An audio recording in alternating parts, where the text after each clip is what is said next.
Caso não tenha percebido, os carros de hoje são essencialmente semelhantes. No entanto, nem sempre foi assim. No passado, havia modelos distintos, como o Mazda RX-7, e o FD é tudo o que você sempre quis em um carro esportivo. Com linhas aerodinâmicas elegantes, este carro esportivo japonês é muito mais do que apenas um veículo comum. É uma manifestação da busca pela perfeição, uma ode à emoção de dirigir. O som inconfundível desse motor, combinado com seu desempenho ágil e responsivo, faz com que cada curva, cada reta, se tornem uma aventura emocionante. Uma conexão única entre você e a estrada.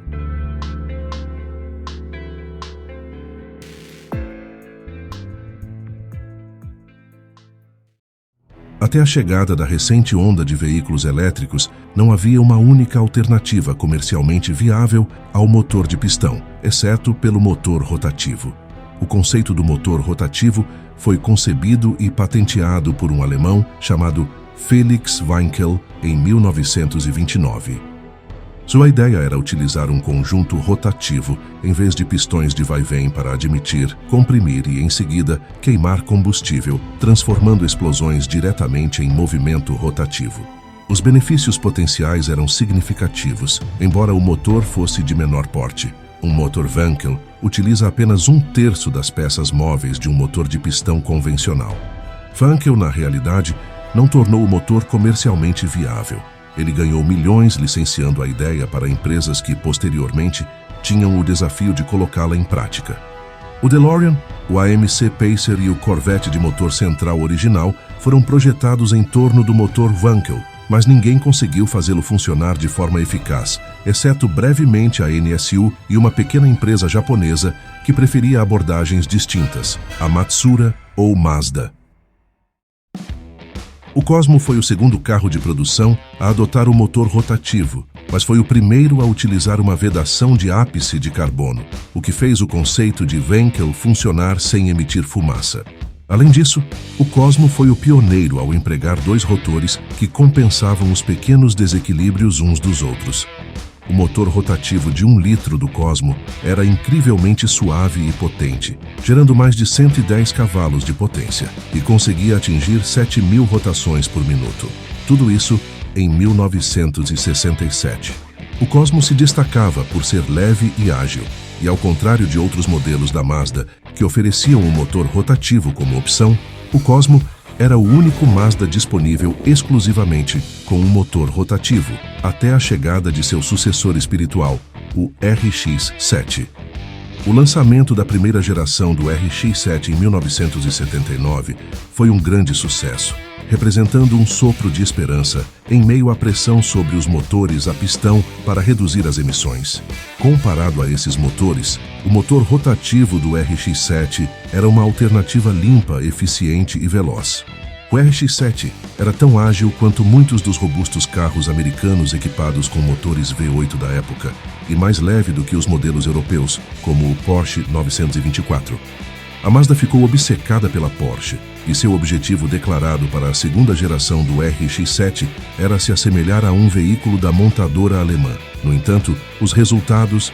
Bem, a segunda geração do RX-7 se tornou um concorrente à altura do Porsche 944, mas as semelhanças entre esses 2 carros eram evidentes demais. Além disso, a busca germânica por redução de peso e complexidade provavelmente não era o caminho a ser seguido pela Mazda. Portanto, na terceira geração do RX-7, a Mazda decidiu retornar à sua abordagem característica, fazendo as coisas à sua maneira. Nada estava fora de cogitação. A empresa consideraria instalar qualquer tipo de motor em qualquer posição no carro. Poderia ter tração nas 4 rodas, motor central ou até mesmo um motor a pistão, o que fosse mais adequado. No entanto, a Mazda percebeu que o RX-7 já possuía algo que todos os carros esportivos almejam, mas que poucos realmente conquistam: herança. O RX-7 já estava a caminho de conquistar mais vitórias no International Motorsports Association do que qualquer outro carro na história. Portanto, o RX-7 manteria o motor rotativo, posicionado na dianteira com tração traseira. Ele poderia se concentrar em ser potente, uma vez que não precisava ser economicamente acessível, pois o Miata estava prestes a ser lançado para atender a essa demanda. Além disso, o RX-7 poderia se dedicar a ser leve, uma vez que não necessitava incorporar tecnologia pesada e luxuosos recursos, já que o Cosmo Coupé já cobria essa categoria. Dessa maneira, o RX-7 poderia combinar potência e leveza, o que soa muito como um verdadeiro carro de corrida, e com razão. A pessoa responsável pelo projeto desse carro também desempenhava o papel de diretor de corridas da Mazda, trabalhando simultaneamente no programa de Le Mans. Seu nome era Takaharu Kobayakawa. Seu modelo 787B de 4 rotores foi o primeiro carro japonês a vencer as 24 horas de Le Mans, 4 meses antes do lançamento do FD.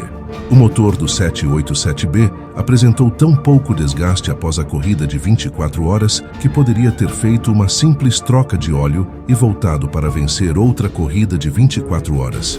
Isso é verdadeiramente notável, embora seja de fato irrelevante, pois o próprio carro estava prestes a se dividir ao meio devido a alguns reforços de chassi que se soltaram da parede de magnésio.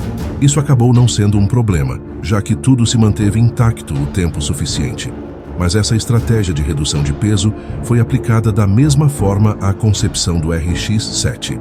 A Operação Z representou um meticuloso plano de redução de peso, que retirou cerca de 90 kg do FD em comparação com seu antecessor.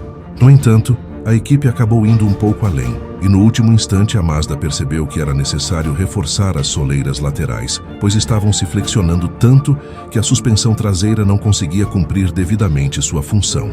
Felizmente, eles detectaram esse problema a tempo de fazer as correções necessárias. Essa situação ilustra perfeitamente o quão perto este carro esteve de ser excessivamente leve. O peso base do FD era de menos de 1.270 quilos. No entanto, ele se revelou um verdadeiro monstro biturbo de 255 cavalos de potência, cujo objetivo não era apenas superar todos os concorrentes diretos, mas também competir com o recém-lançado Acura NSX pela metade do preço. E foi exatamente isso que ele fez.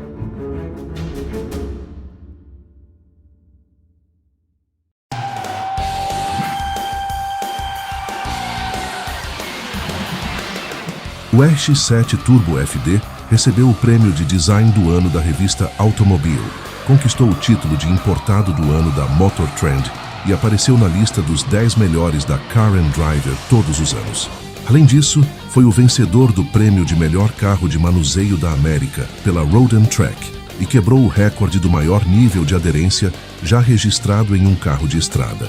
Ele superou o lendário NSX de motor central em Streets of Willow por 1,5 segundos e apenas por diversão, superou também um 911 Turbo. A posição de direção pode ser ligeiramente inclinada, mas a visibilidade externa é excelente e é possível enxergar o topo dos paralamas a partir do banco do motorista, o que ajuda a posicionar o carro na estrada. Isso atendeu a um dos objetivos de design do RX-7 e a Mazda conseguiu realizar isso sem que o carro parecesse desajeitado. Sob o capô encontramos o motor 13BRIW. O 13 se refere à sua capacidade de 1,3 litros, enquanto RIW significa Rotary Engine Double Turbo. Mas por que W em vez de DT? A razão é que, em japonês, a palavra para duplo é muito semelhante à palavra W. Assim, por uma questão de simplicidade, optaram por usar o W.